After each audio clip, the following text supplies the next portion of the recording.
जय श्रीमन नारायण। ए पर जे टिप्पणी हम करे जा रहल बा रामा अनुजदास श्रीमान गट्टू वेणुगोपाल स्वामी जी के द्वारा दिहल गयल बा। अध्याय 14 गुणत्रय विभाग योग श्लोक 8। तमस्तु अज्ञानजं विद्धि मोहनं सर्वदेहिनां प्रमादालस्य निद्राभिः तन्निबध्नाति भारत। ओम।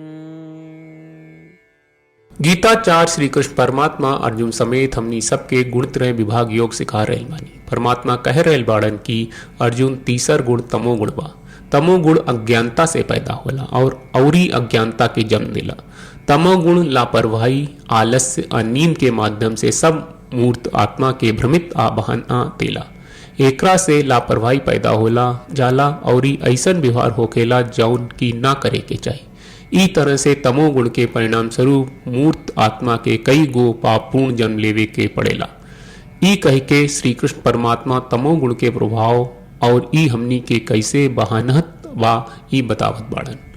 यही से सत्य गुण के विकास रजोगुण और तमोगुण के दबावे के खातिर और तीनों गुण से बहनाल न जाए खातिर हमनी के आपन सब काम श्री कृष्ण परमात्मा और श्रीमन नारायण की सेवा के रूप में करे के चाहिए और श्रीमन नारायण की साधना के रूप में काम करे के चाहिए। श्री कृष्ण परमात्मा के उपदेश के ध्यान करत हमनी के अपन शरीर के उपयोग श्रीमन नारायण की प्राप्ति खातिर करी जा। हमनी के श्रीमन नारायण के समर्पण करत श्री कृष्ण परमात्मा के वचन के श्लोक के रूप में दोहरावे की कोशिश करी जा। तमस्त्वज्ञानजं विद्धि मोहनं सर्वदेहिनां प्रमादालस्य निद्राभिः तन्निबध्नाति भारत। श्रीमद् भगवत गीता का पूरा सार श्री कृष्ण परमात्मा ने अध्याय 18वें के श्लोक 65 से 70 में 8 काम करे खातिर दिले बाड़े। श्री कृष्ण कहले हम ओ लोगन से प्रेम करनी जो लोग इन 8 बातन के मान तारे। हम ओ भक्तन के हर तरह से रक्षा करब।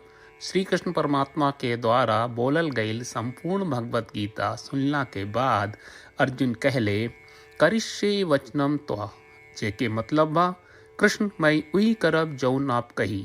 यही कारण बा श्री कृष्ण अर्जुन के हर तरह के सफलता आ विजय प्रदान करेले। आई परमात्मा के आपन व्रत देई कि हमनी के ये 8 गौ कर्म के पालन करी जा। ई वचन परमात्मा के देवे से बड़न कौनो पूजा तपस्या यज्ञ नहीं। हम 8 प्रण कहब जौन हमनी के करे के चाहिए। आप सब कृपया इन्हन के आपन दिमाग और दिल में सोची। श्री कृष्ण के आपन वचन देवे के ई तरीका में हमनी सबकी कल्पना करे के चाहिए कि श्री कृष्ण का चेहरा खुशी से चमकत बा और खुशी के एहसास करत बा। जय श्रीमन नारायण। यहाँ हमनी के 8 वादा बा। हमनी के पहला वादा, हे श्रीमन नारायण आपका निर्देश के मुताबिक हम हमेशा तोहार ध्यान करब और तोहार बारे में सोचब। हमनी के दूसर वादा, हे श्रीमन नारायण आपका सलाह का अनुसार हम हमेशा आपका भक्त रहब। हमनी के तीसर वादा, हे श्रीमन नारायण हम आपन सब काम तोहरा सेवा के रूप में और तोहरा संतुष्टि खातिर करब। हमनी के चौथा वादा, हे श्रीमन नारायण जैस की आप माने के कहले रहलू हमरा बहुत विश्वास बा कि हम आपके होई और हम हमेशा आपन दोनों हाथ जोड़ के आपके नमस्कार करब और आपकी पूजा करब। हमनी के पांचवा वादा, हे श्रीमन नारायण हमरा के तोरा बात माम एकम शरणम ब्रज 1866 याद कहले, जहाँ आप हमरा के आपन का अर्पित करे का कहा। श्रीमन नारायण मैं हमेशा तोरे शरण में रहब। हमनी के छठवां वादा, हे श्रीमन नारायण हमरा के तोहरा बात माँ सुचहा 1866 याद कहले कि आप हमनी के शोक ना करे का आश्वासन दे रहे बड़े। हम अब और शोक ना करब। हमनी के 7वां वादा, हे श्रीमन नारायण आपने हमरा खातिर श्रीमद् भगवत गीता के वितरण करके हम सबके कृपा कहले और आशीर्वाद दहले बा। हम वादा करत बानी कि रोजाना कम से कम 1 श्लोक पढ़ब या सुनब। हमनी के 8वां वादा, हे श्रीमन नारायण आप गीता के पूरा मानवता तक ले गयलू। हम गीता में आपके दिव्य वचन के उन भक्तन तक पहुँचावे के प्रयास करब जे गीता से अपरिचित बा। हे श्रीमन नारायण, हम उई करब जौन तू करे का कहब, हम ऐसन व्यवहार करब जैसन आप चाहत बानी और हम खाली आपका खातिर काम करब। श्रीमन नारायण के रोज आपन वचन देहल कि हम ओइस करब जैस आप कहत बानी, ई अपने आप में बड़न पूजा बा। श्रीमन नारायण करशे वचनम त्वा, श्रीमन नारायण हम तोरे निर्देश के मुताबिक काम करब।